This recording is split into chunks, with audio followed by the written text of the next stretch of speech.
Hi, I'm Heather Telford. Welcome to this demo featuring products from Penny Black's new holiday collection, Season of Hope.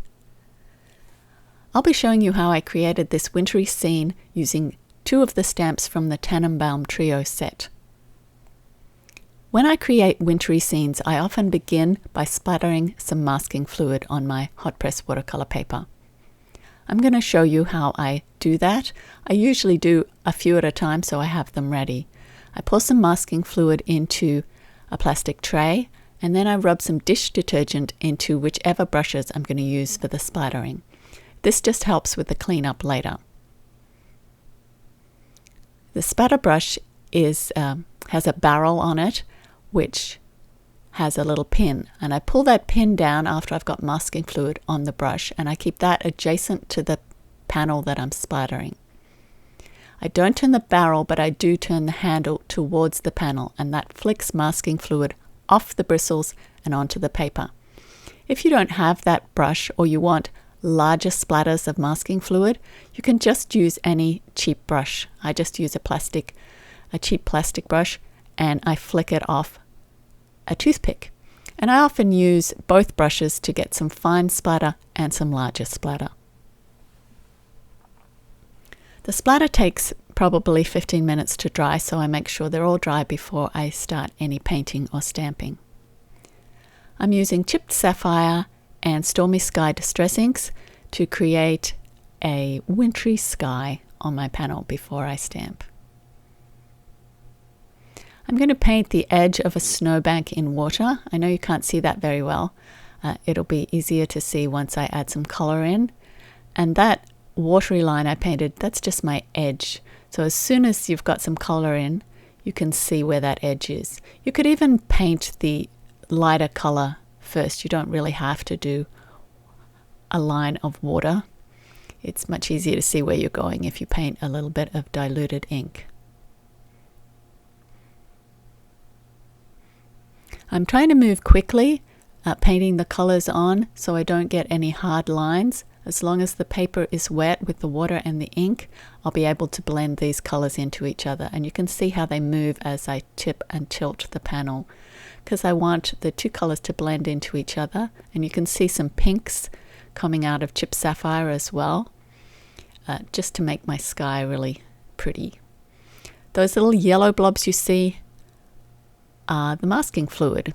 They don't show up very well on just the white paper, but as soon as you've got ink on top, you can see where that masking fluid is, and it will stay on the panel for the whole of my project until I've got all the stamping and painting done, and then I'll rub that off to reveal some snowflakes.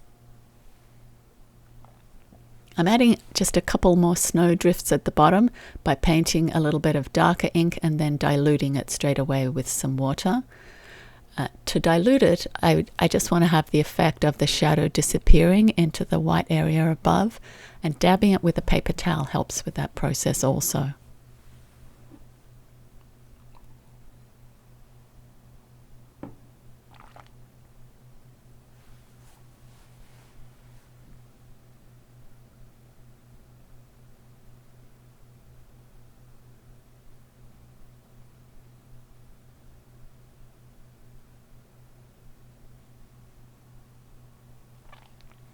I let my sky dry totally before I do the next step, which is adding the trees. This is the smallest tree from the Tannenbaum trio, and I've just prepped a little piece of masking tape there. It's going to mask the edge of my snowbank so that the tree trunk appears to be coming out behind that snowbank.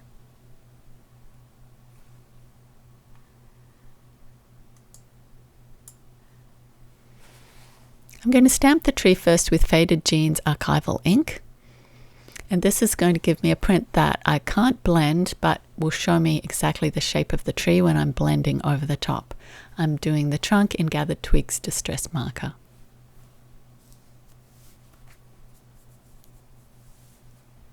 You see a little space there where the ink didn't take. That's because there's some masking fluid there, some little dots.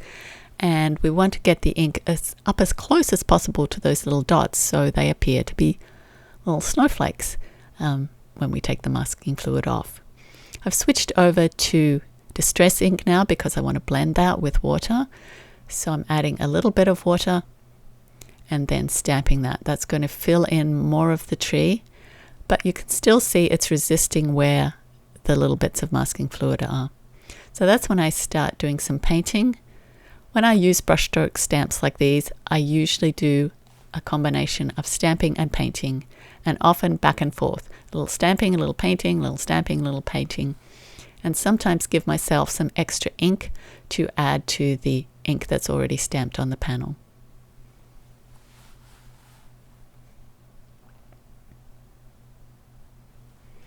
So you can see that having that Archival ink image stamped underneath the green is very helpful in making sure I get my painting in the right places, but it also adds a blue tone to the tree. So I've got blues and greens in my wintry trees.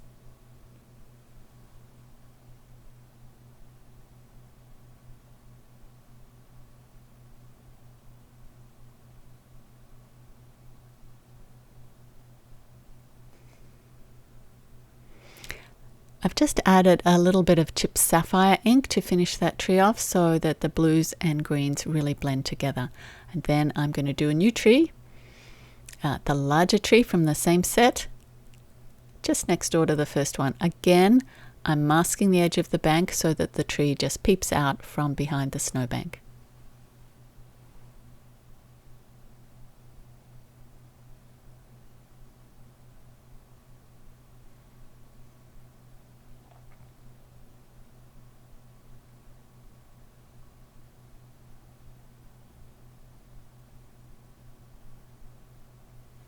I'm using exactly the same process, stamping first with Archival to give me that base tree image, and the trunk with Distress Gathering Twigs, and then the first print of Distress ink in pine needles. That gives me the green tree. Again, I'm going to need a little bit extra to really build up that image. Remember, when you're stamping a brushstroke stamp like this one, the image is already brush strokes. So it's not a solid image, so that there will be patches that don't show up. Plus, I'm doing it on watercolor paper, which has a little bit of texture. Plus, I've got some masking fluid on there so that I have my snow showing later, which means that stamping a few times plus adding some painting is really going to fill out your image. If you didn't want to do the painting step, you could just do more impressions with the distress ink. A little bit of spritzing on the stamp and then stamp the ink over onto your panel and leave out the painting step. You would just build up the distress ink, which will blend with a little bit of water and numerous stampings. I like doing the painting step. It means that I can move color where I want it.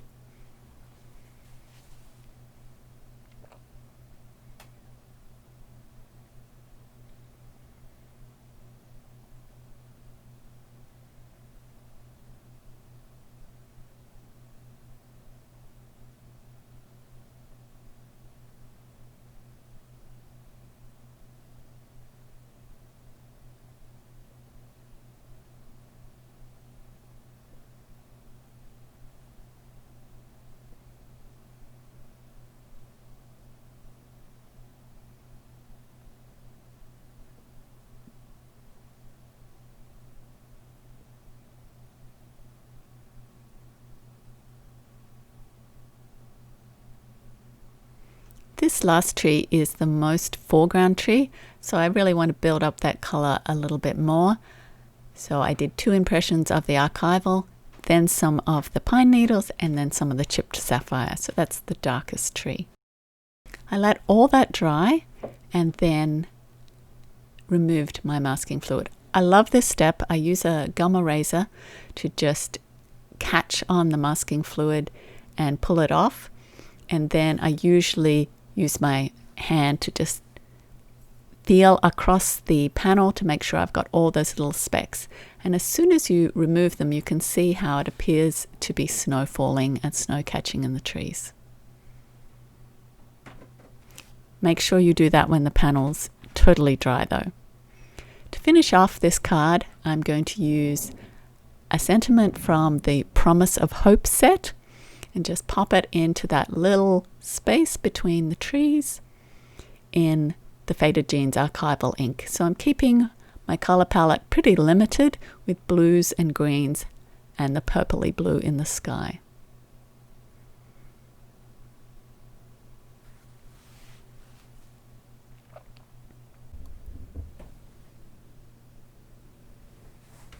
I hope you enjoyed this method.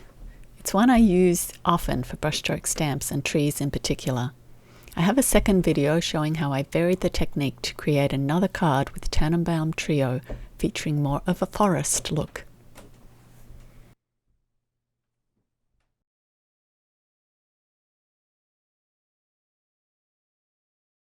Thanks so much for watching. We are glad you stopped by our virtual booth for some stamping fun and inspiration. If you have any questions about the creative process shown in this video, please feel free to leave them in the comments section below and I will reply as soon as possible. A complete supply list will also be listed in the YouTube description box below.